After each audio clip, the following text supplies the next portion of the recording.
Deuteronômio, capítulo 9.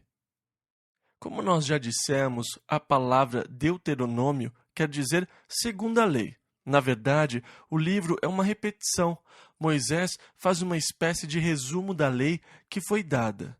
Embora Deuteronômio inclua eventos do Egito até a entrada da Terra Prometida, ele compreende somente cerca de 40 dias da história dos filhos de Israel. Moisés é um ancião, entretanto, ele ainda está muito ativo. Ele ainda tem visão e audição excelentes. Suas forças ainda não se abateram. Às vezes, quando eu tenho que colocar os meus óculos, eu digo: Deus, o Senhor fez por Moisés, por que não faz por mim também? Sua visão ainda é aguçada aos 120 anos de idade.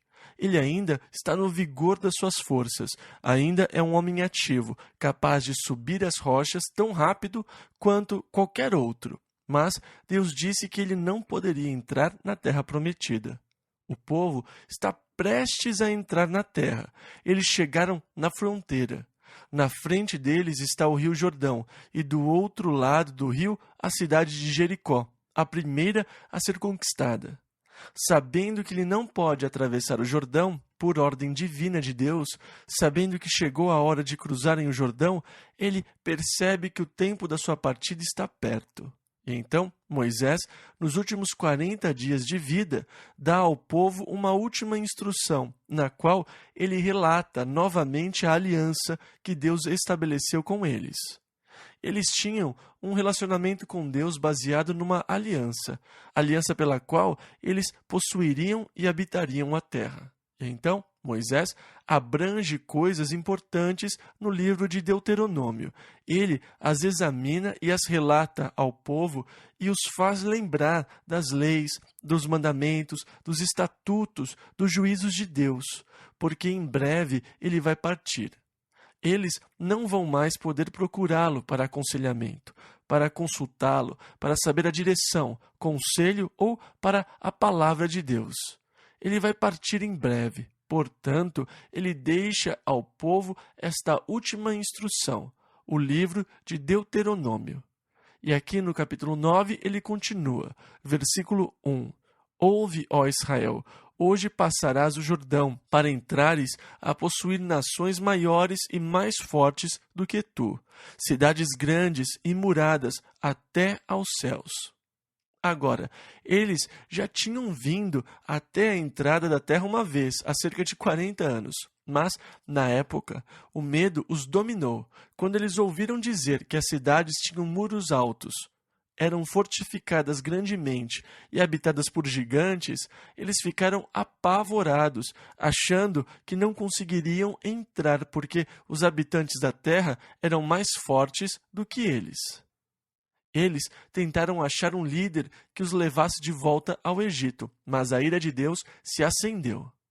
E por terem falhado na fé, Deus os condenou a peregrinarem 40 anos no deserto, assim como os espias tinham estado na terra por 40 dias para espiá-la. Deus disse que eles passariam no deserto 1 ano para cada dia que os espias estiveram na terra, até que toda aquela geração tivesse morrido. Eles tinham murmurado, dizendo: Deus nos trouxe aqui para nos destruir. Se nós tentarmos tomar a terra, eles vão matar as nossas esposas e nossos filhos, e nós vamos ser enterrados aqui.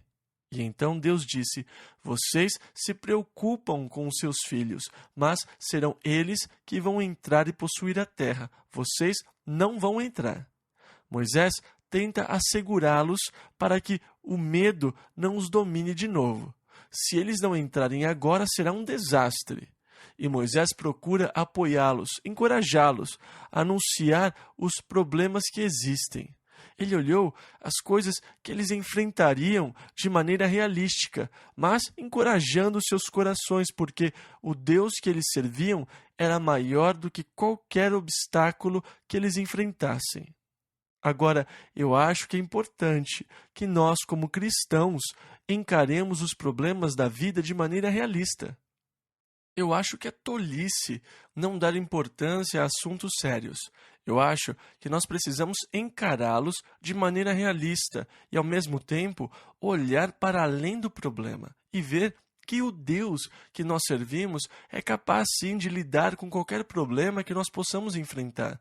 Nós temos que olhar por cima do problema, para o poder de Deus e para a mão de Deus sobre as nossas vidas.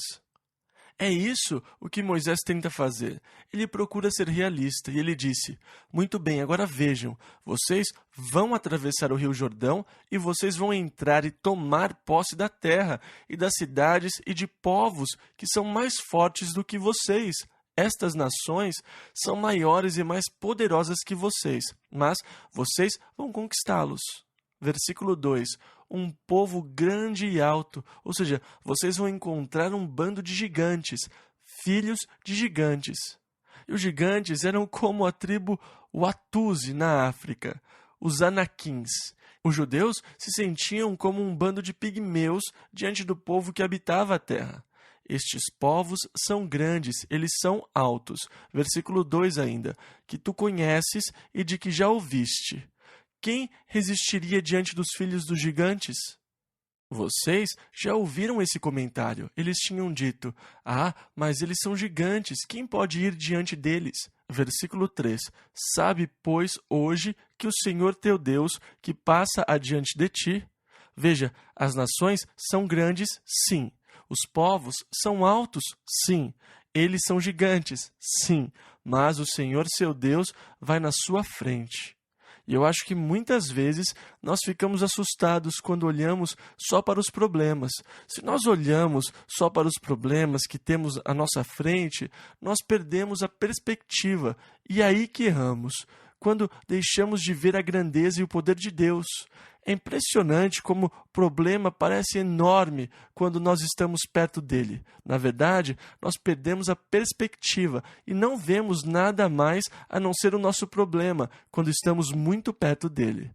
Nessa hora, a tendência é nos esquecermos de Deus. Nós perdemos Deus de vista. Nós jamais devemos perder Deus de vista.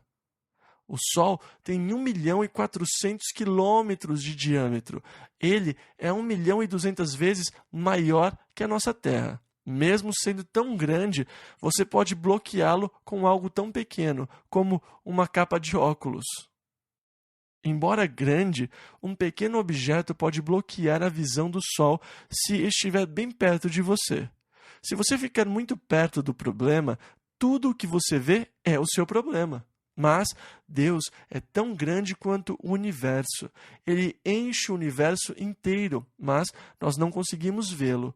Os meus problemas acabam me cegando. Agora, Moisés fala dos problemas, mas ele diz ao povo que não se preocupem, porque o Senhor teu Deus passa adiante de ti. E nós lidamos com um inimigo forte e poderoso, muito mais forte do que nós. Nós não podemos nos comparar com o poder de Satanás. E você pode se envolver e ficar tão intimidado pelo poder dele que você acaba perdendo a visão do poder de Deus. Mas nós lemos em 1 João 4,4, maior é o que está em vós do que o que está no mundo. Você não pode se comparar com Satanás, e Satanás não pode ser comparado com Deus. E é o Senhor teu Deus que passa adiante de ti, que luta as suas batalhas, que desapropria a terra dos seus inimigos. Nós precisamos nos lembrar do Senhor e do seu poder. Versículo 3. O Senhor teu Deus, que passa adiante de ti, é um fogo consumidor, que os destruirá e os derrubará de diante de ti. E tu os lançarás fora, e cedo os desfarás, como o Senhor te tem falado. Agora, ele disse que eles vão entrar na terra e Deus vai lançar fora o inimigo. Ou seja, vocês vão tomar posse da terra e destruí-los. Mas cuidado com a autojustiça, para que vocês não digam, bem, Deus fez isso por nós, porque nós somos muito justos. A justiça própria é uma coisa terrível e ela se incorpora muito facilmente a nós. Tem uma coisa perversa, sabe, na nossa natureza, que nos faz desejar que as pessoas pensem que nós somos mais justos do que realmente somos. Esta é uma das características da nossa natureza. Nós queremos que as pessoas pensem que somos gigantes espirituais, que nós andamos perto de Deus. E muitas vezes nós temos uma tendência perversa de nos revestir de uma aura de justiça. Nós tentamos parecer muito justos, santos e devotos. Nós queremos que as pessoas pensem que nós somos extremamente santos. Eu sou tão santo que Deus pode me usar, e eu entendo por que Ele não usa você. Quando Pedro e João estavam entrando no templo, na hora da oração, um homem pedia esmolas, e Pedro disse: "Olhe para mim, meu amigo." E o homem olhou para ele, esperando receber alguma coisa, mas Pedro disse: "Eu não tenho prata nem ouro." Engraçadinho, então por que você me disse para olhar para você?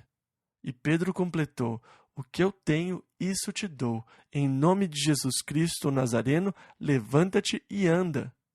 Pedro pegou o homem pela mão direita e o levantou. Imediatamente, ele recebeu força nos pés e tornozelos. Ele começou a andar e a pular, correndo pelo templo, andando, saltando e louvando a Deus. Depois de sair pelo templo andando, pulando e louvando a Deus, quando ele estava passando, algumas pessoas disseram: "Este aí não é o homem aleijado que há anos fica lá fora todos os dias? Olha, ele se parece muito com ele." Eu não sei, vamos ver. E uma multidão seguiu o homem, umas 5.000 pessoas. E quando ele voltou ao alpendre, onde Pedro ainda estava, sem dúvida, ele agarrou Pedro e o abraçou, beijou, pulando para cima e para baixo. E as pessoas devem ter relacionado o milagre a Pedro. E Pedro disse: "Homens israelitas, por que olhais para nós como se por nossa própria virtude ou santidade fizéssemos andar este homem?" Neste momento, Pedro passou por um dos maiores riscos de todo o seu ministério. As pessoas olharam para ele como se ele fosse alguma criatura santa, justa. E com todas essas pessoas olhando para Pedro, com espanto e admiração, dizendo: "Pedro, eu posso tocar em você?" Seria muito fácil para ele dizer: "Bem, para ter este poder na sua vida, precisa haver, muito sacrifício e dedicação. Você tem que se entregar completamente a Deus. Poucas pessoas são capazes de fazer os sacrifícios necessários para lidar com esse tipo de poder." O que acontece aqui? Ele está chamando a atenção para si, tirando a glória de Deus e colocando-a sobre si mesmo.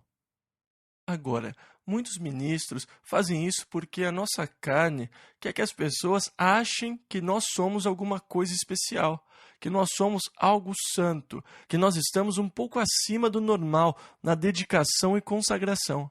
A minha carne e o meu corpo são tão corrompidos que gostam de emitir uma aura de justiça ao meu redor para que as pessoas achem que eu sou muito, muito santo.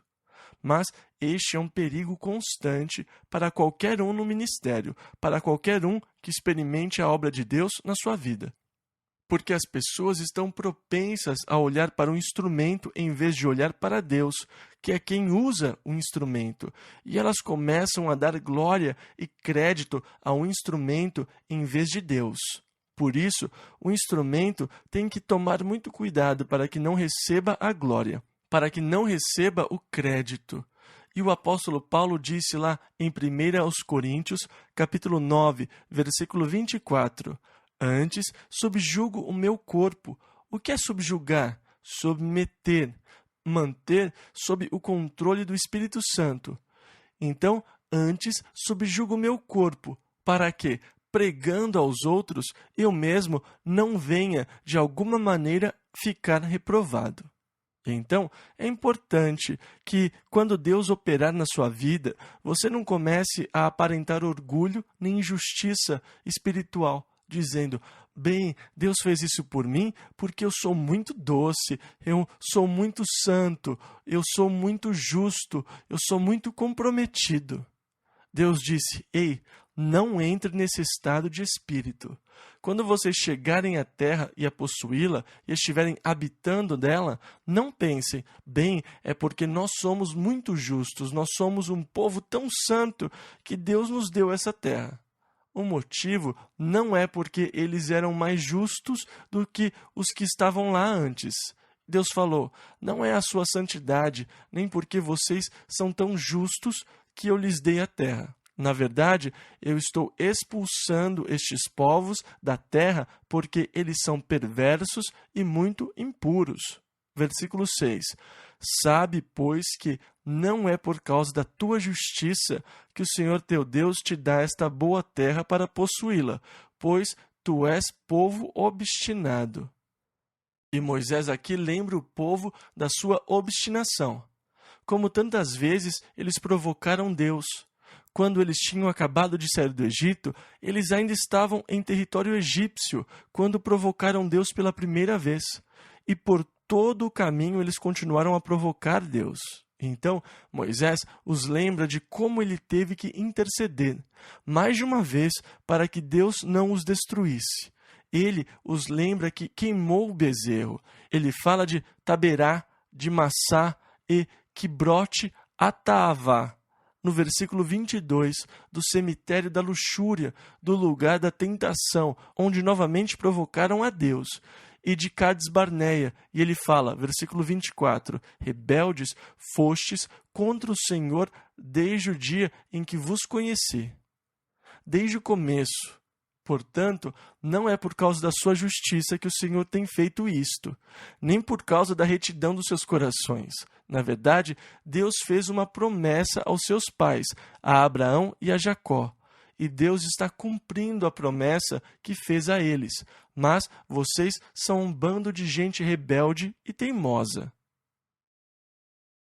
Deuteronômio, capítulo 10. Aqui no capítulo 10, Moisés continua a falar dos fracassos durante a experiência no deserto. No capítulo 9, ele os lembrou de quando Deus lhes deu a lei nas tábuas de pedra.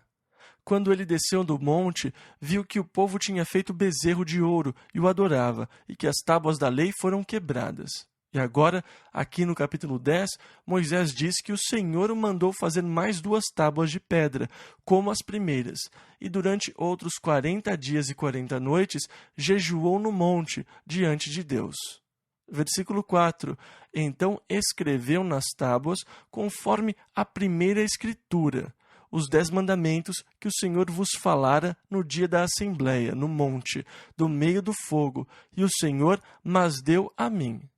E ele fala como o Senhor os guiou, e no versículo 12 ele faz uma pergunta. Agora, pois, ó Israel, que é que o Senhor teu Deus pede de ti? E esta é uma pergunta com a qual todos nós deveríamos nos preocupar. O que Deus pede de mim? E assim que eu chego à conclusão de que Deus existe, e permitam-me sugerir que é muito mais fácil acreditar que Deus existe do que não acreditar que Ele existe. Eu não sei quantos de vocês viram o nascer do sol essa manhã. Foi simplesmente glorioso. Eu não entendo como alguém pode ver um nascer do sol como aquele e não crer que Deus existe. Quando você começa a pensar em como o universo funciona e como a vida funciona, é muito mais fácil acreditar que Deus existe do que não acreditar que Deus existe. E então, quando você chega à conclusão de que Deus existe, e essa conclusão origina-se quando você olha para o homem e percebe a complexidade que existe na primeira célula humana e vê tudo o que nós somos capazes. Você vê que Deus existe, porque ninguém poderia criar um instrumento como o nosso corpo se não tivesse toda a sabedoria e conhecimento, um Deus onisciente. Agora, se Deus me criou, Ele deve ter me criado com um propósito. Portanto, o que Deus pede de mim, então? Eu não acredito que Deus tenha criado o homem e dito, pronto, aqui está você e agora é por sua conta. Tendo sido criado por Deus, eu tenho certos deveres e responsabilidades para com o meu Criador. E quais são esses deveres e responsabilidades? Versículos 12 e 13. Agora, pois, ó Israel, que é que o Senhor teu Deus pede de ti, senão que temas o Senhor teu Deus, que andes em todos os seus caminhos e o ames, e sirvas ao Senhor teu Deus com todo o teu coração e com toda a tua alma, que guardes os mandamentos do Senhor e os seus estatutos, que hoje te ordeno para o teu bem. Isso é muito forte. O que Deus pede? Que você o tema, que você ande em todos os seus caminhos, que você o ame e o sirva com todo o coração e com toda a sua alma. E você diz, bem, eu não consegui.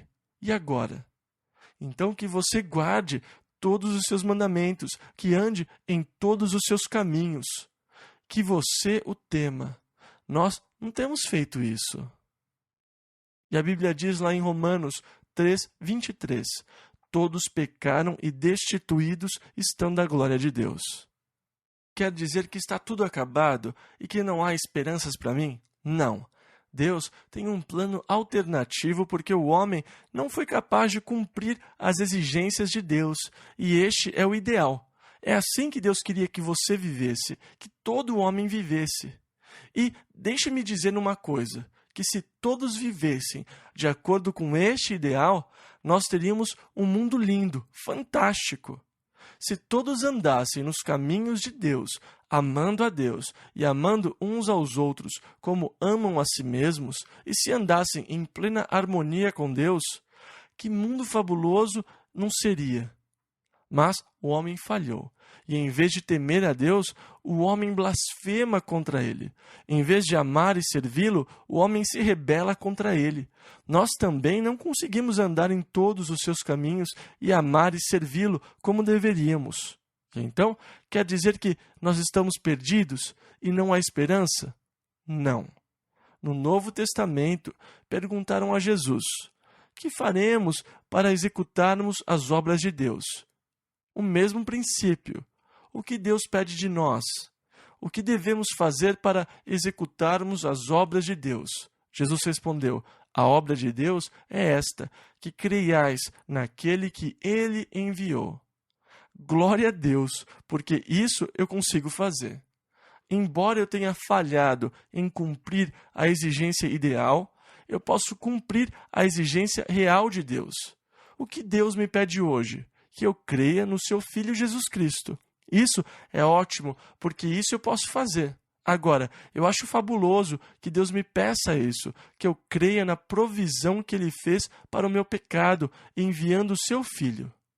Creia naquele que Ele enviou. Agora, como eu creio em Jesus Cristo, eu recebi uma nova dinâmica para a minha vida.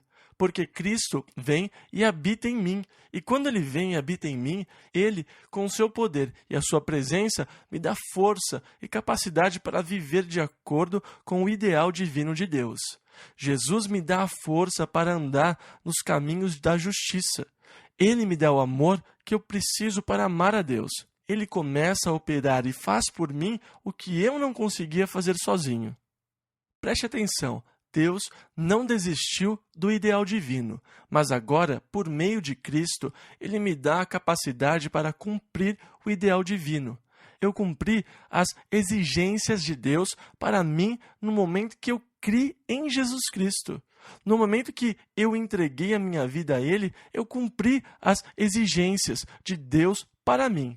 E então nós vemos as exigências ideais no Velho Testamento e vemos que falhamos. Então nós chegamos ao Novo Testamento e descobrimos que nós conseguimos cumprir o ideal de Deus, hoje, crendo naquele que Ele enviou. E agora Ele os lembra, versículo 14, eis que os céus e os céus dos céus são do Senhor teu Deus, a terra e tudo o que nela há. Veja, o universo é todo dele. Os céus dos céus pertencem a Deus. O universo lá fora, com todos aqueles bilhões de galáxias. Nós lemos no Salmo 24, versículo 1. Do Senhor é a terra e a sua plenitude, o mundo e aqueles que nele habitam. Tudo que existe, na verdade, pertence a Deus. Mas Satanás se apoderou daquilo que pertence a Deus e assumiu o controle. E Jesus veio para resgatar de volta para Deus e pagou o preço da redenção. E então, um dia, muito, mas muito em breve, Deus vai reivindicar o que Jesus comprou quase 2000 anos atrás. Em breve, tudo será de Deus novamente. Tecnicamente, já é de Deus. Jesus já pagou o preço, mas Satanás ainda está usurpando a autoridade e o poder, governando sobre o mundo. Mas muito em breve, Jesus vai voltar e colocar um pé na terra e outro no mar, e declarar que os reinos do mundo vieram a ser de nosso Senhor e do seu Cristo. Nós lemos isso em Apocalipse 11, versículo 15. E ele vai usar o seu poder e vai reinar, e então você verá o mundo que Deus queria quando ele o criou. As pessoas ficam muito confusas hoje porque elas olham ao seu redor. Elas olham para o mundo hoje e pensam: mas como um Deus de amor pôde criar essa bagunça? Como um Deus de amor permite situações como a do Camboja, permite que crianças morram de fome? Como um Deus de amor permite que crianças nasçam deformadas? Nesse exato momento, o mundo está em rebeldia contra Deus. Você não vê o mundo que Deus queria, que Deus quer, que Deus planejou. Você vê um mundo que está sofrendo fruto da rebeldia. Mas um dia desses, Jesus vai voltar para estabelecer o reino de Deus. E ele vai reinar sobre a terra. E naquele dia você verá o mundo que Deus queria. Um mundo sem doença, um mundo sem sofrimento, um mundo sem dor, sem deformidades. Não haverá mais cegos, aleijados, surdos, mudos. Você verá o mundo que Deus queria, e eu mal posso esperar por isso. Sabe, quando você começa a conversar com as pessoas sobre o fim do mundo, como nós sabemos que o fim do mundo será, não um gigantesco holocausto atômico com uma nuvem radioativa sobre todas as coisas, pronto e acabou. Não é nada disso o que nós esperamos como cristãos. Nós esperamos pela vinda de um rei que virá reinar em justiça sobre a terra e que vai estabelecer a verdadeira justiça sobre a terra. E os homens viverão juntos em paz. E em Miqueias 4:3 nós lemos: e converterão as suas espadas em paz e as suas lanças em foices, e não aprenderão mais a guerra. E o homem viverá unido em justiça, em paz, e não haverá mais nenhum faminto na face da terra quando o homem usar o seu orçamento militar no desenvolvimento agrário. E é exatamente isso o que o profeta disse que vai acontecer. Um mundo sem ganância, um mundo onde o forte não oprime o fraco, onde o rico não oprime o pobre, mas onde todos vamos amar e conhecer a alegria. Teremos a presença de Deus habitando no homem. O que tem de tão ruim nisso? Sabe, o que para mim seria uma mensagem de fim do mundo? Irmãos, preparem-se, vocês têm que passar por isso, não há saída. Este, para mim, seria um profeta do fim do mundo. Mas declarar que essa bagunça em breve vai acabar não é uma mensagem de fim do mundo. É uma mensagem de glória, é uma mensagem de esperança e é a mensagem da palavra de Deus que eu tenho que dar a vocês. Graças a Deus que nós estamos chegando ao fim do caos que o homem criou aqui na terra. E nós vamos ver o estabelecimento do justo reino de Deus. Os céus e os céus dos céus são do Senhor teu Deus, a terra e tudo o que nela há, e ele vai reivindicá-la muito em breve. Versículos 15 e 16. Tão somente o Senhor se agradou de teus pais para os amar, e a vós, descendência deles, escolheu, depois deles, de todos os povos como neste dia se vê. Circuncidai, pois, o prepúcio do vosso coração, e não mais endureçais a vossa cerviz. Não sejam mais rebeldes. Agora, o ritual da circuncisão foi dado a Abraão e deveria ser algo espiritual. A ideia era cortar a vida carnal. Você não deveria viver segundo a carne, você deveria viver segundo o Espírito. A circuncisão era a marca de um povo que deveria ser um povo espiritual, um povo de orientação e mente espirituais, em contraste com o homem natural do mundo, cuja mente é materialista e ligada às necessidades físicas. O povo de Deus não deveria ser um povo dominado pelas coisas materiais, pelas coisas carnais. Eles deveriam ser um povo dominado pelas coisas espirituais, e o sinal da aliança espiritual com Deus era a circuncisão. Agora, eles guardaram a aliança de maneira física, não espiritual. E Paulo mostra a inconsistência de manter o ritual fora da realidade. E é possível que as pessoas hoje tenham rituais religiosos, mas não tenham relacionamento real com Deus. Elas passam pelos rituais sem sinceridade. E isso acontecia na igreja de Éfeso. Eles simulavam e não tinham sinceridade. E Jesus disse lá em Apocalipse 2, versículo 4, deixaste o teu primeiro amor. E é possível que as pessoas hoje estejam como os filhos de Israel, que confiavam nos rituais externos, quando, na verdade, Deus estava interessado na obra que ocorria no coração. E então ele diz, circuncidai, pois, o prepúcio do vosso coração. E Paulo fala sobre isso no capítulo 2 de Romanos. Ele diz, a verdadeira circuncisão não é da carne, mas do coração. Quando o meu coração está alienado da vida da carne, ele não anseia mais pelas coisas carnais. Ele passa a ser um coração segundo Deus. Como disse Davi, lá no Salmo 42, versículo 1. Como o servo brama pelas correntes das águas, assim suspira a minha alma por ti, ó Deus. E também lemos no Salmo 143, versículo 6. A minha alma tem sede de ti, como terra sedenta. São pessoas assim que Deus quer, que buscam as coisas do Espírito, inclinadas para as coisas do Espírito, que têm sede de Deus nas suas almas e nas suas vidas e que querem viver uma vida espiritual dedicada a Ele. E Ele os encoraja a que busquem a vida espiritual. Versículo 17. Pois o Senhor vosso Deus é o Deus dos deuses e o Senhor dos senhores, o Deus grande, poderoso e terrível. E o sentido da palavra terrível aqui quer dizer maravilhoso, no sentido arcaico. Versículo 17, que não faz acepção de pessoas, nem aceita recompensas. A palavra terrível mudou com o uso da linguagem, desde que a Bíblia foi traduzida. E dessa forma a palavra seria melhor traduzida como maravilhoso. Quando nós dizemos terrível, queremos dizer alguma coisa trágica, horrível, grotesca, não é assim? Mas aqui é arcaico, ele quer dizer impressionante. Versículo 19 ao 21. Por isso, amareis o estrangeiro, ao Senhor teu Deus temerás, a ele servirás, e a ele te chegarás, e pelo seu nome jurarás. Ele é o teu louvor e o teu Deus, que te fez estas grandes e terríveis coisas que os teus olhos têm visto. Ele os encoraja a temer, a reverenciar, a servir, a louvar, a amar, a entregar as suas vidas a Deus. Deuteronômio, capítulo 11. Aqui no capítulo 11, Moisés continua com as suas exortações, quando eles estão prestes a entrar na terra.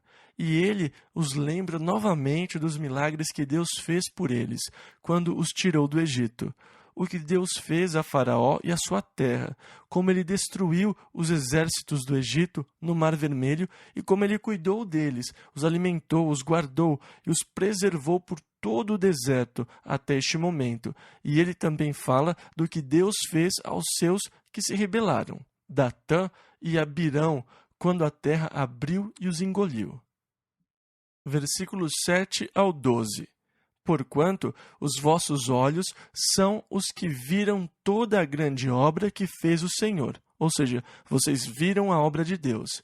Guardai, pois, todos os mandamentos que eu vos ordeno hoje, para que sejais fortes, e entreis, e ocupeis a terra que passais a possuir, e para que prolongueis os dias na terra que o Senhor jurou dar a vossos pais e à sua descendência, terra que mana leite e mel, porque a terra que passas a possuir não é como a terra do Egito, de onde saíste, em que semeavas a tua semente e a regavas com o teu pé, como a uma horta, Mas a terra que passais a possuir é terra de montes e de vales, da chuva dos céus beberá as águas, onde haverá muitos rios e ribeiros, etc.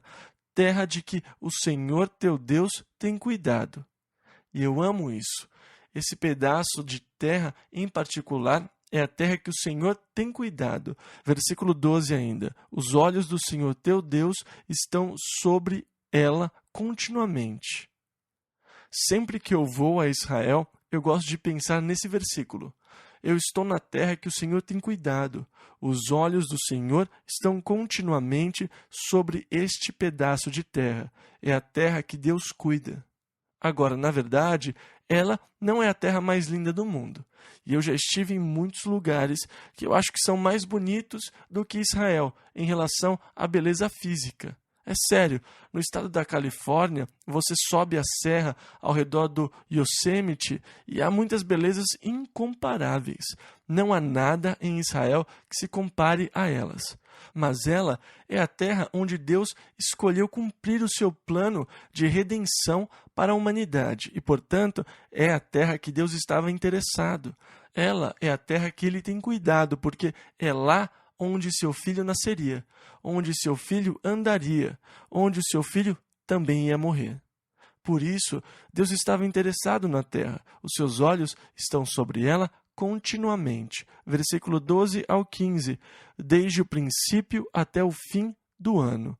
E será que, se diligentemente obedecerdes a meus mandamentos, que hoje vos ordeno, de amar ao Senhor vosso Deus e de o servir de todo o vosso coração e de toda a vossa alma, então darei a chuva da vossa terra a seu tempo, a temporã e a serôdia, para que recolhais o vosso grão, e o vosso mosto e o vosso azeite, e darei erva no teu campo, aos teus animais, e comerás e farteás.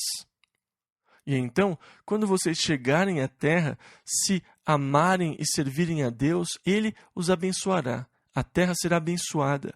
Haverá chuva na estação certa, a primeira e a última chuva.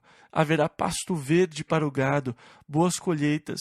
Mas há uma exigência: amar e servir a Deus com todo o seu coração e com toda a sua alma. Versículo 16 ao 18. Guardai-vos que o vosso coração não se engane, e vos desvieis e sirvais a outros deuses, e vos inclineis perante eles, e a ira do Senhor se acenda contra vós, e feche ele os céus, e não haja água, e a terra não dê o seu fruto, e cedo pereçais da boa terra que o Senhor vos dá.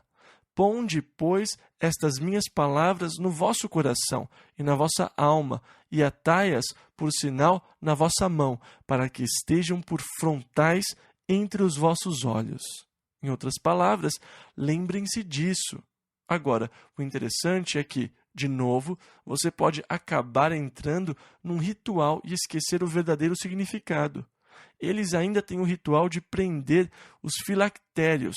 Eles passam pelo ritual de prender a lei na mão, amarrar na testa uma caixinha que contém uma cópia da lei, pregar as mezuzas na porta e depois beijá-las. Eles passam por todo esse ritual, mas tudo não passa disso, um ritual. Eles não servem nem amam a Deus verdadeiramente com todo o coração e alma. O ritual substituiu isso. E nós temos de ter cuidado para não permitirmos que o ritual venha a substituir a realidade. Isso é engano. Eles foram advertidos para que não se enganassem e não adorassem outros deuses. Embora advertidos, eles não deram ouvidos aos conselhos, e assim os juízos que Deus tinha dito que lhes sobreviriam, realmente lhes sobrevieram, porque a palavra de Deus é verdade. Versículos 19 e 20. E ensinai-as a vossos filhos, falando delas assentado em tua casa, e andando pelo caminho, e deitando-te e levantando-te, e escreve-as nos umbrais de tua casa e nas tuas portas. Eu acho ótimo ter frases, versículos pregados, nas paredes pela casa. Os espelhos das senhoras poderiam ter o versículo: enganosa é a beleza e vã a formosura, mas a mulher que teme ao Senhor será louvada. Este é o Provérbio 31:30. Que tenhamos, sabe, a palavra de Deus por toda a casa. Deus está dizendo: coloquem a palavra por toda a casa, escreva em todo lugar. Este é um bom tipo de pichação. E nós temos um rapaz aqui na nossa igreja que projeta marca-passos. E ele tem feito alguns dos modelos mais sofisticados que existem na área. São pequenos computadores do tamanho de uma moeda de 25 centavos, que, implantados sob a pele, funcionam por 20 anos. E uma noite dessas, ele me trouxe umas folhas com um projeto para um novo marca-passo computadorizado, do tamanho de uma moeda de 25 centavos, e ele me mostrou o desenho do projeto no meu escritório.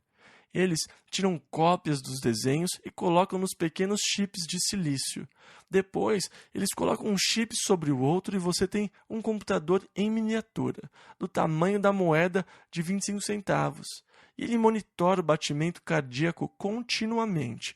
E quando o número de batimento cardíaco é menor que 57, 56, bem, o número que o médico determinar, o pequeno computador que monitora o batimento cardíaco percebe e manda uma descarga elétrica no seu coração para manter o batimento no padrão que o doutor quer.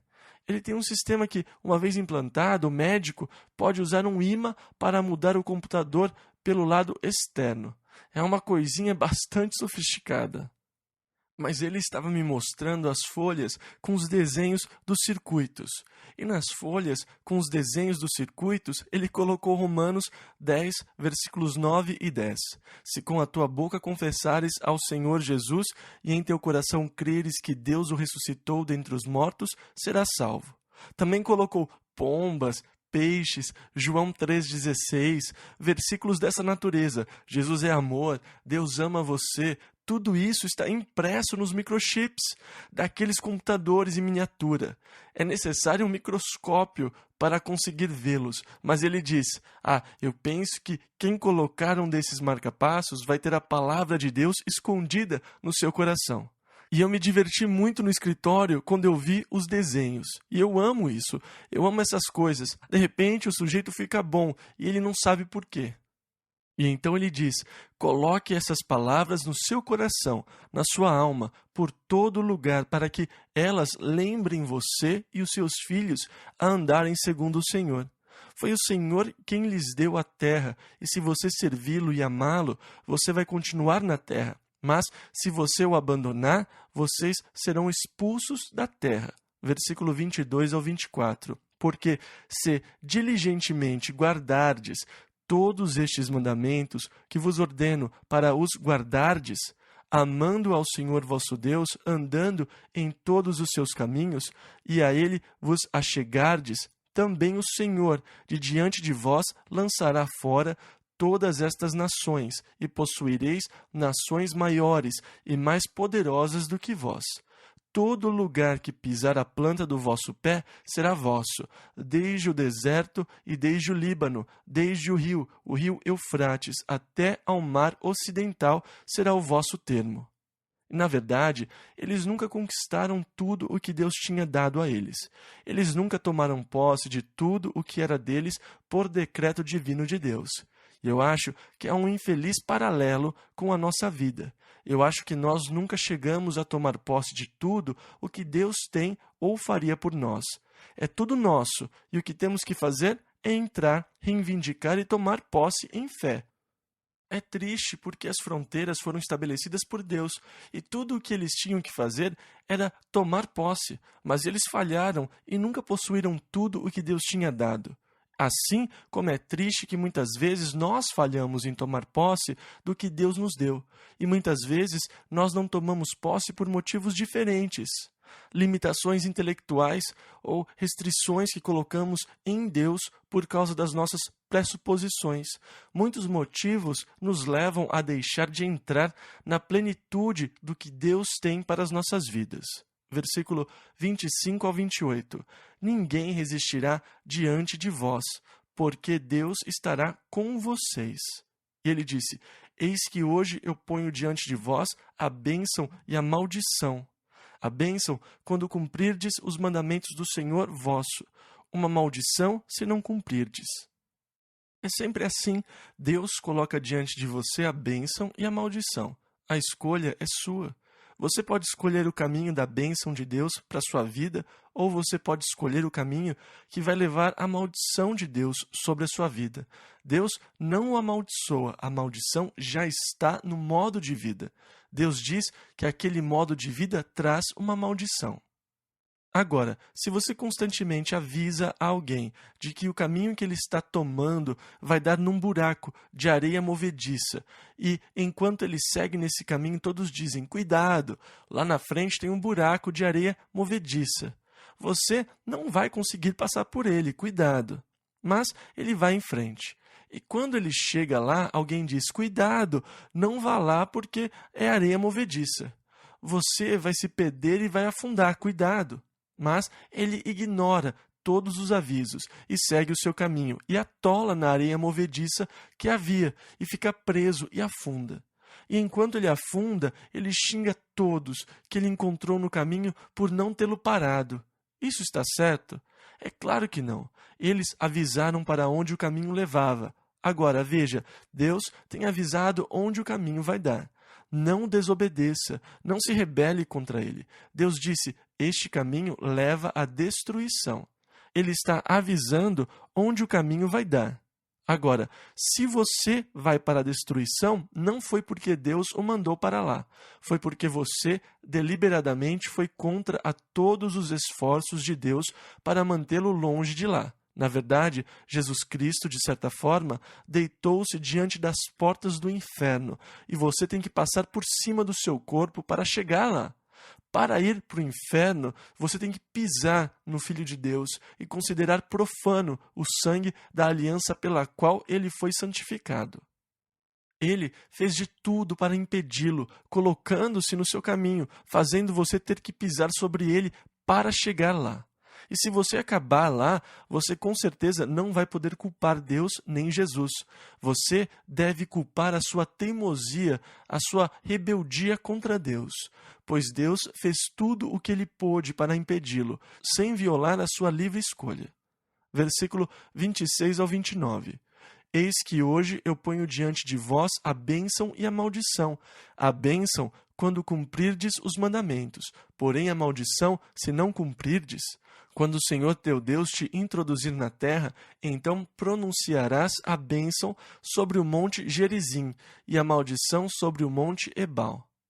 Agora, eles vão chegar à terra e no meio da terra, no lugar onde Abraão esteve assim que chegou, no lugar onde Jacó viveu e onde cavou um poço, na região de Siquém, no lado sul, fica o monte Gerizim.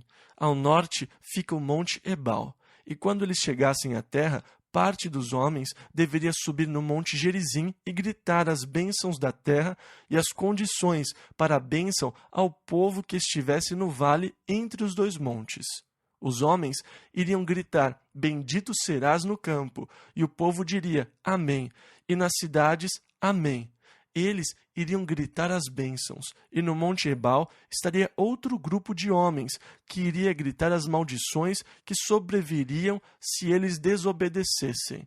Então, de Gerizim eles dariam a bênção. Eles iriam gritar para o povo que estivesse no vale, e o povo iria concordar: amém, amém. E de Ebal seriam pronunciadas as maldições, e novamente o povo iria concordar: sim, muito bem, é isso mesmo, amém, amém, que assim seja. Esta deve ter sido uma senhora experiência. Eu estive no Parque Yosemite quando eu era criança, e eles costumavam fazer a queda de fogo. No topo, lá do Glacier Point, os rapazes gritavam: vocês estão prontos? Acampamento! E você podia ouvir as suas vozes lá no vale. E os rapazes lá de baixo gritavam: estamos prontos, Glacier Point! Que o fogo caía. E havia uma linda queda de fogo. Infelizmente, eles não fazem mais isso. E era simplesmente espetacular. Assim como era possível ouvir lá do vale as vozes dos rapazes que gritavam lá no topo, a mesma coisa era possível em Israel. Deve ter sido uma experiência comovente, impressionante. Imagine cerca de 1 milhão de pessoas no vale e um bando de homens no topo do Monte Gerizim, gritando as bênçãos de Deus, que sobreviriam se eles andassem no caminho, obedecessem e guardassem os mandamentos de Deus, as coisas que Deus faria por eles, e depois ouvir as exortações de Deus, vindas do outro monte. O objetivo era que aquilo ficasse marcado na mente do povo, para que eles não esquecessem, mas, infelizmente, eles se esqueceram. Deuteronômio, capítulo 12. Aqui, no capítulo 12, Moisés dá as condições pelas quais eles poderiam desfrutar das bênçãos da terra. Em primeiro lugar, eles deveriam destruir totalmente todos os lugares onde as nações da terra adoravam. Eles deveriam destruir todos os bosques, todos os lugares altos, todos os altares, todos os deuses que eles serviam. Tudo tinha que ser completamente destruído para que eles não tivessem nenhuma curiosidade nem lembrança daqueles deuses. Versículo 3 ao 5. E derrubareis os seus altares, e quebrareis as suas estátuas, e os seus bosques queimareis a fogo, e destruireis as imagens esculpidas dos seus deuses, e apagareis o seu nome daquele lugar. Assim não fareis ao Senhor vosso Deus, mas o lugar que o Senhor vosso Deus escolher de todas as vossas tribos, para ali pôr o seu nome, buscareis para a sua habitação, e ali vireis. Agora Deus disse: quando vocês chegarem à terra, eu mostrarei o lugar onde vocês vão para me adorar. Vocês não podem me adorar em qualquer lugar. Vocês não podem me adorar nos montes nem nos bosques, e assim por diante. Agora, os gregos sempre procuravam as colinas. Eles adoravam a Deus no topo das colinas, nas acrópolis, nas rochas, e os lugares altos das cidades eram sempre os lugares onde os templos gregos eram construídos. E então, nas religiões da antiguidade, era uma prática comum construírem altares ou lugares de adoração no topo das montanhas, ou plantar bosques para adoração. Mas a adoração daqueles deuses era sempre uma adoração libertina, baseada nas capacidades de reprodução sexual, porque o mistério da vida e da criação da vida na reprodução era algo que sempre os impressionou e os maravilhou. Era um mistério para eles, e sem dúvida é um mistério muito lindo mesmo. Eles eram muito mais próximos a isso do que nós.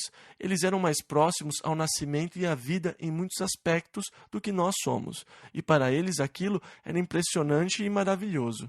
E dessa forma, eles adoravam os princípios da reprodução e as capacidades reprodutoras.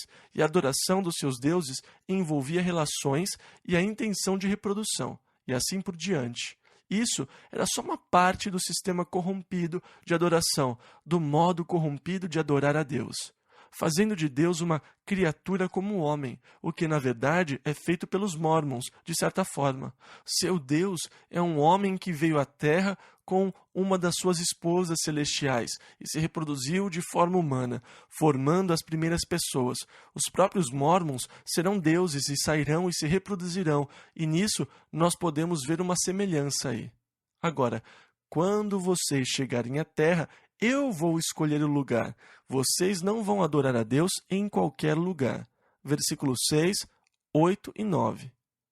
E ali trareis os vossos holocaustos, os dízimos, a oferta alçada da vossa mão, e assim por diante. Não fareis conforme a tudo o que hoje fazemos aqui, cada qual tudo o que bem parece aos seus olhos, porque até agora não entrastes no descanso e na herança que vos dá o Senhor vosso Deus.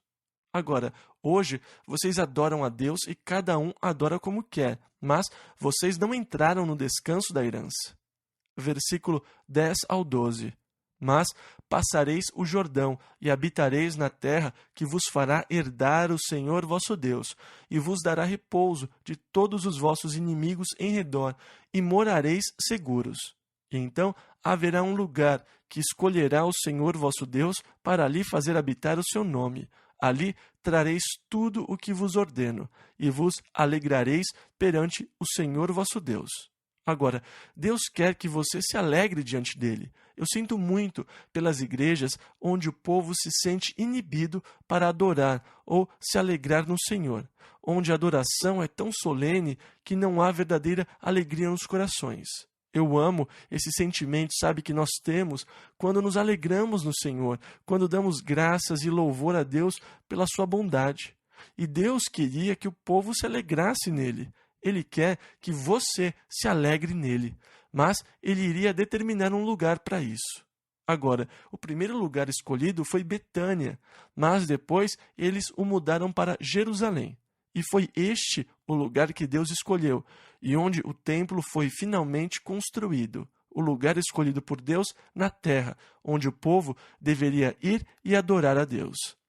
Versículo 13. Guarda-te, que não ofereças os teus holocaustos em todo o lugar que vires.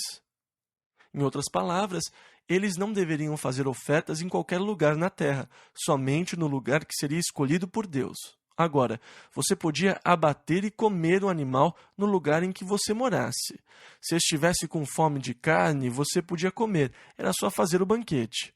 Mas, na maioria das vezes, eles ofereciam o que eles comiam a Deus como oferta pacífica. E na oferta pacífica, depois que ela era oferecida a Deus como sacrifício, eles recebiam de volta sua parte do carneiro ou boi que tivesse sido oferecido. Você oferecia a Deus, eles queimavam a gordura e outras partes como aroma suave a Deus, com aquele cheiro de carne de churrasco, e você recebia a sua parte.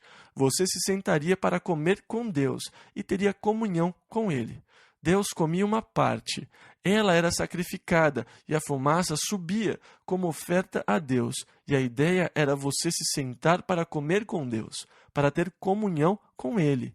E então, na maioria das vezes, você faz carneiro para o jantar.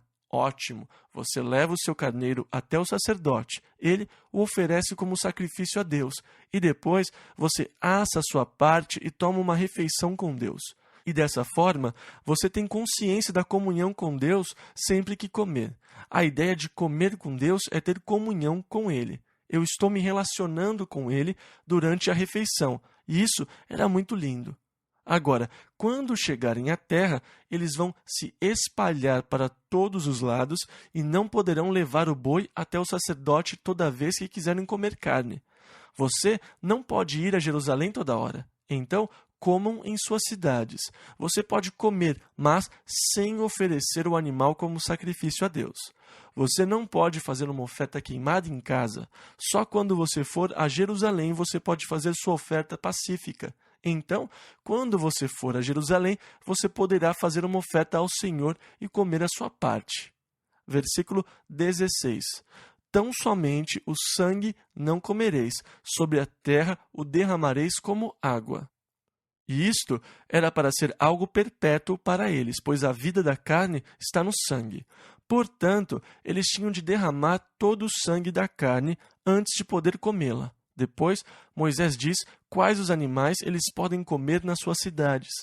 Tudo o que desejaram dentre os animais limpos. Versículo 18. Mas os comerás perante o Senhor teu Deus, no lugar que escolher o Senhor teu Deus. Ou seja, se você os oferecer como sacrifício, oferta voluntária pacífica, você tem que comer no lugar determinado por Deus. Versículo 18 e 20. Perante o Senhor teu Deus te alegrarás. E novamente ele diz, em tudo em que puseres a tua mão. Quando o Senhor teu Deus dilatar os teus termos, como te disse e disseres, comerei carne, porquanto a tua alma tem desejo de comer carne, conforme a todo desejo da tua alma comerás carne. Mas certifique-se que você não coma do sangue, porque o sangue é a vida, e você não pode comer a vida da carne. Versículo 28 e 30. Guarda e ouve todas estas palavras que te ordeno, para que bem te suceda. Guarda-te que não te enlaces, seguindo os deuses da terra que vocês vão possuir. Que cilada se tornou a adoração desses deuses para o povo. Versículo 30. Você pode ficar curioso e dizer, como estas nações servem aos seus deuses? E agora Deus diz, eu não quero nem que você fique curioso sobre isso. Vão e acabem com eles, e não fiquem se perguntando: como é que eles adoram os seus deuses? Sabe, algumas pessoas têm uma curiosidade fora do normal sobre outras religiões. Como é que eles adoram? E é perigoso estudar o espiritismo, o espiritualismo para descobrir o que eles fazem. É curiosidade ruim, perigosa. Ela pode se tornar uma armadilha. Versículo 31.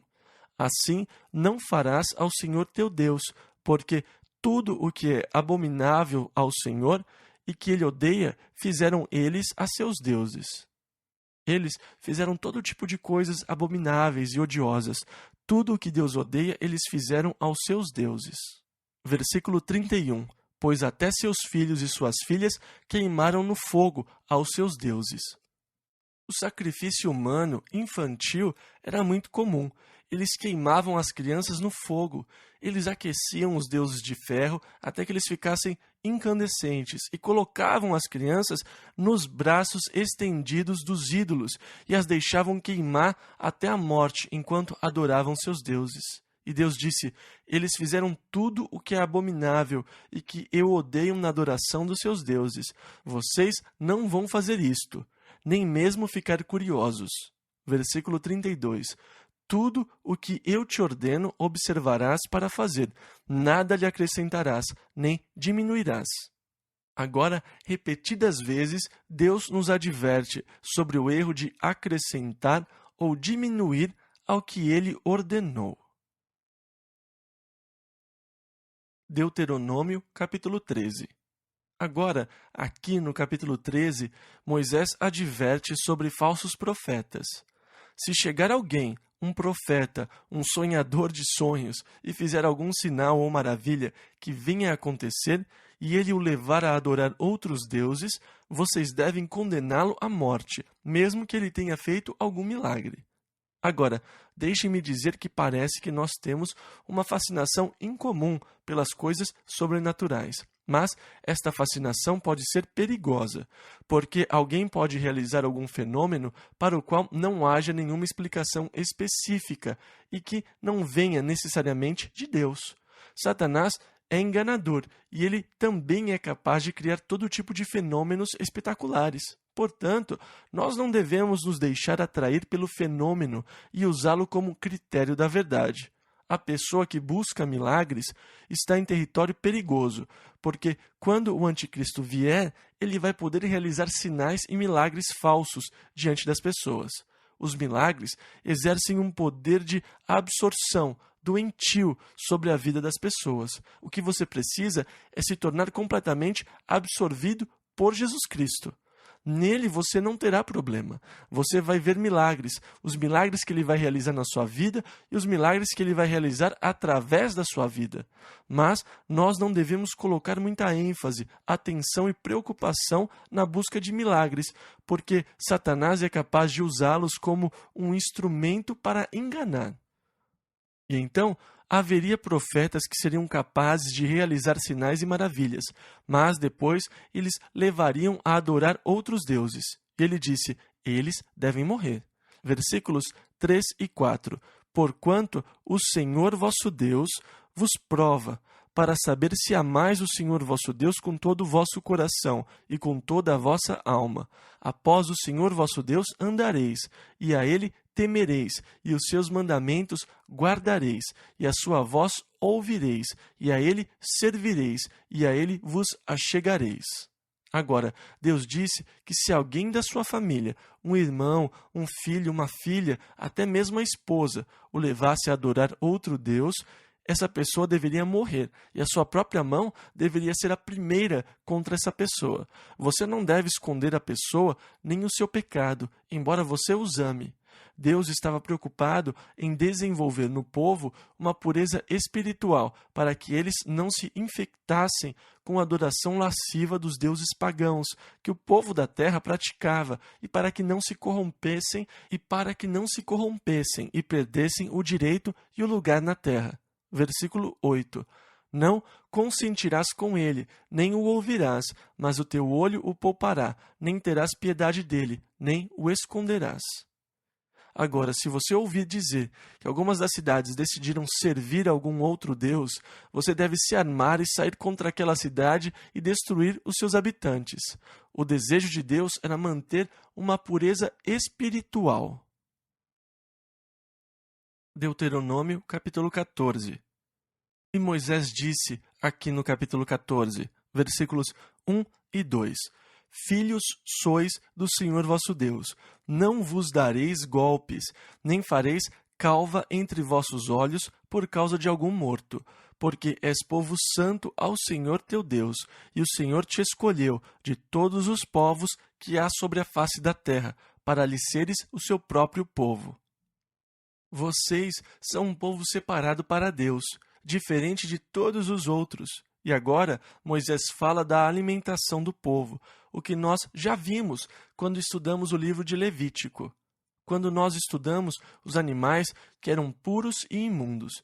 E ele praticamente repete as coisas que foram dadas em Levítico, o que podia e o que não se podia comer, em relação aos animais, peixes e aves.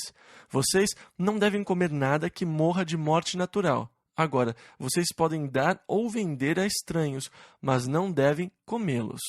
Versículo 23. E perante o Senhor teu Deus, no lugar que escolher para ali fazer habitar o seu nome, comerás. Agora, se você estiver muito longe de Jerusalém e não der para levar o animal com você, venda o animal e leve o dinheiro com você.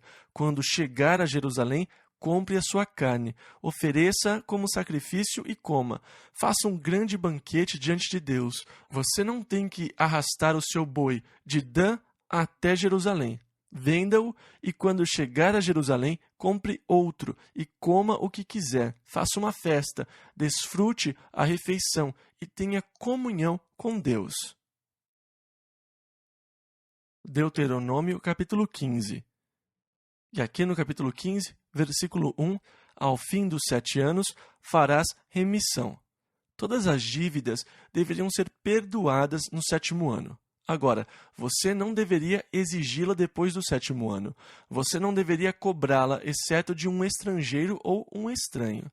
Deles, você poderia cobrar, mas a dívida dos filhos de Israel deveria ser totalmente perdoada. Outra coisa, digamos que fosse o 6º ano. O 7º ano está muito perto e alguns poderiam dizer: eu gostaria de pedir um dinheiro emprestado. Você não deveria pensar: estamos no 6º ano. Eu não quero emprestar para ele porque daqui a 8 meses a dívida vai ser perdoada. Moisés disse para não pensar isso. Se ele for pobre, empreste o dinheiro. Agora, Deus está interessado no bem-estar do pobre.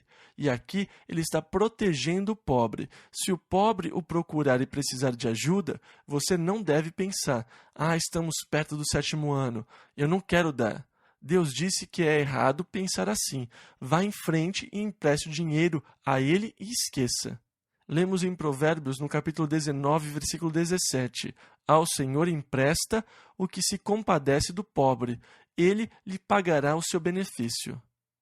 E eu acho que é bom nos lembrarmos disso. Em vez de cobrar a dívida do pobre, diga: bem, eu emprestei ao Senhor e o Senhor vai recompensar. Agora, eu gosto de emprestar dinheiro a Deus. Eu acho que ele paga juros fantásticos. Ao Senhor empresta o que se compadece do pobre, porque Deus toma o partido do pobre. Deus toma o partido do pobre toda vez, e Ele está interessado no pobre da terra, porque eles sempre estarão conosco. O versículo 11 diz: pois nunca deixará de haver pobres na terra. Sempre haverá pobres. Jesus disse em Mateus 26, 11, sempre tendes convosco os pobres.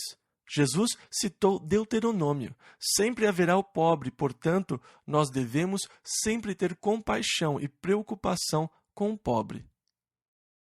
Agora, se você comprasse um escravo hebreu, homem ou mulher, eles o serviriam por 6 anos, mas no 7º ano você tinha de libertá-los. Versículo 13 ao 15. E quando o deixares ir livre, não o despedirás vazio. Liberalmente o fornecerás do teu rebanho, e da tua eira, e do teu lagar, e lembrar-te-ás de que foste servo na terra do Egito. Agora, se você tivesse um escravo, quando chegasse o 7º ano, na hora de libertá-lo, ele poderia ir até você e dizer: Sabe, eu gosto daqui. Você é um bom chefe, eu tenho segurança e gosto de trabalhar para você. E não quero ser livre. Eu quero continuar a ser seu escravo. Então, você pegaria uma sovela e faria um furo na orelha dele, passando a sovela pela orelha no umbral da sua casa. E isso significa ser escravo por opção. Eles normalmente colocavam um brinco de ouro na orelha, e esse brinco de ouro era o sinal de que o homem era um escravo por opção. Ele fez sua própria escolha de ser escravo para o resto da vida. E aquele era o sinal, o brinco de ouro na orelha. Eu sou escravo para o resto da vida por opção. Uma vez tomada esta decisão, você nunca mais seria livre de novo, mas a escolha era sua. Se você amasse o seu Senhor, se você quisesse servi-lo, você diria: bem, eu não quero ir embora, eu gosto de servi-lo, de trabalhar para o Senhor. E haveria o ritual de furar a sua orelha com a sovela no poste, o que o tornaria escravo para o resto da vida. Agora, nós nos tornamos esse tipo de escravo de Jesus Cristo. Paulo, Doulos, um apóstolo, um servo de Jesus Cristo, mas a escolha foi sua. Senhor, eu amo servi-lo, eu quero servi-lo, eu não quero fazer outra coisa a não ser servi-lo. Eu quero servir pelo resto da minha vida. Um servo de Jesus Cristo. Que coisa linda é ser um servo do Senhor. Servi-lo para o resto da vida por opção. Ele não me forçou, foi minha escolha. Eu escolhi servi-lo para o resto da minha vida. Nós podemos traçar um lindo paralelo a partir do versículo 16, que fala sobre o servo, que por escolha opta por ser servo, pelo serviço perpétuo. Deuteronômio, capítulo 16. Aqui no capítulo 16, nós vamos ver as diversas festas que eles deveriam observar quando chegassem à terra. Nós já as vimos anteriormente quando estudamos o livro de Êxodo. Eles deveriam observar a festa da Páscoa no primeiro mês, o mês de abril, com pães ázimos e todas as coisas relativas à Páscoa. Você não poderia observar a Páscoa em qualquer cidade da terra, só na cidade que Deus determinasse como lugar de adoração. Em outras palavras, eles tinham que ir a Jerusalém. Eles não podiam observar a Páscoa em qualquer cidade que quisessem. Eles deveriam observar a festa de Pentecostes, 7 semanas depois da Páscoa, mais um dia, no 50º dia. Seria observada a festa de Pentecostes, depois a festa da colheita e a festa dos tabernáculos, no 10º mês. Versículo 11. E te alegrarás perante o Senhor. Novamente a ordem para se alegrar, e no versículo 15, no final, por isso certamente te alegrarás. Deus não quer ninguém descontente quando for servi-lo. Deus quer que você o sirva com alegria. Deus quer que você dê com alegria. Paulo disse em 2 Coríntios, capítulo 9, versículo 7, Deus ama ao que dá com alegria. Por isso, a sua oferta nunca deve ser feita sob pressão, jamais sob coação. A sua contribuição para Deus deveria ser sempre feita de forma voluntária e com um coração alegre. Tudo o que você der para o Senhor, seja tempo, trabalho, o que seja, deveria ser sempre dado com um coração alegre. Se você não consegue dar com um coração alegre, então não dê. É melhor não dar do que dar e depois reclamar. Deus não suporta reclamação. Isso o irrita e eu entendo por quê. Eu já estive em situações que pessoas me ofereceram coisas e eu achei que estavam sendo sinceros, mas quando eu aceitei o que tinha sido oferecido, eu os ouvi reclamar. Gente, eu devolvi o mais rápido que pude. Olha, eu não preciso disso, pode ficar. Eu não quero nada que as pessoas não deem com sinceridade. Meu irmão e eu estávamos em Toledo, lá no estado de Ohio, conduzindo uma reunião. E o pastor da igreja nos convidou para jantar em sua casa. E sabe, eu gosto de leite. Eu gosto muito de tomar leite. Ele encheu meu copo e eu tomei tudo, porque eu gosto de tomar leite. Depois que eu tomei o segundo copo, ele falou, parece que nós não vamos ter leite para o bebê. Gente, eu me senti péssimo. Eu não queria tirar o leite da boca do bebê dele. E eu realmente me senti péssimo por ter bebido o leite. E então eu saí, comprei leite e levei até a casa dele e disse, pronto, agora você tem leite para o seu bebê. Eu não aguento quando as pessoas reclamam depois que dão alguma coisa. Agora, se você não quer que eu tome leite, não coloque no meu copo, porque se você colocar leite no meu copo, eu vou beber, e se você me oferecer outro copo, eu vou aceitar e vou tomar. E dessa forma, se você não consegue ter um coração livre e generoso, não ofereça. O leite vira coalhada no meu estômago quando eles começam a reclamar do leite que eu bebi.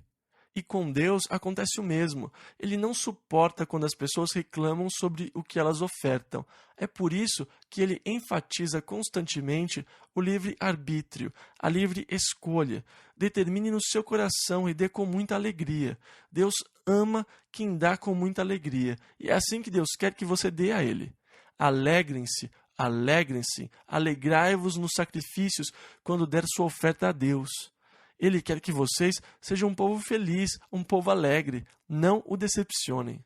Agora, 3 vezes ao ano, todo homem deveria se apresentar diante do Senhor no lugar que Deus iria determinar. Então, mais tarde, quando Jerusalém se tornou a cidade que Deus determinou, 3 vezes ao ano, todo homem judeu adulto tinha de ir a Jerusalém para essas 3 festas: Páscoa, Pentecostes e Festa dos Tabernáculos.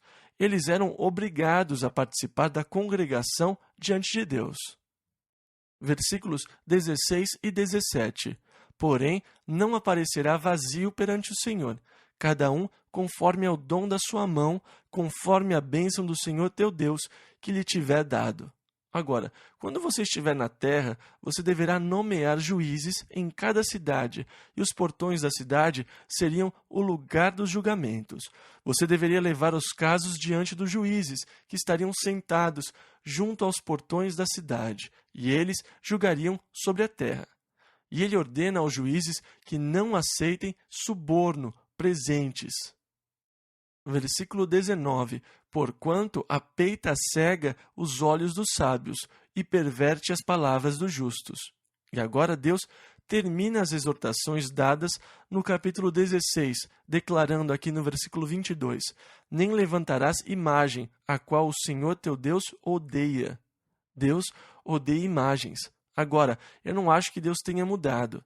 Se ele odiava imagens naquela época, ele sem dúvida odeia imagens hoje.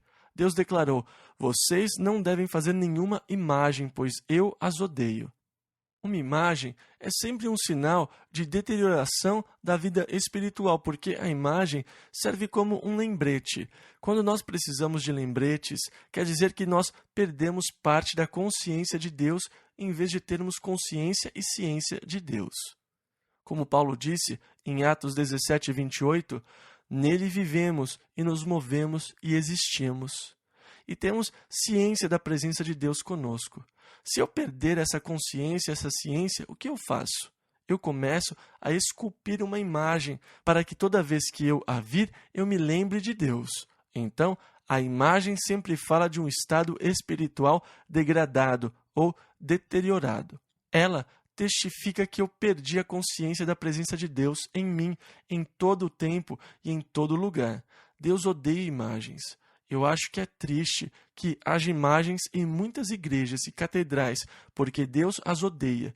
E eu vou parar por aqui agora. Vamos ficar em pé?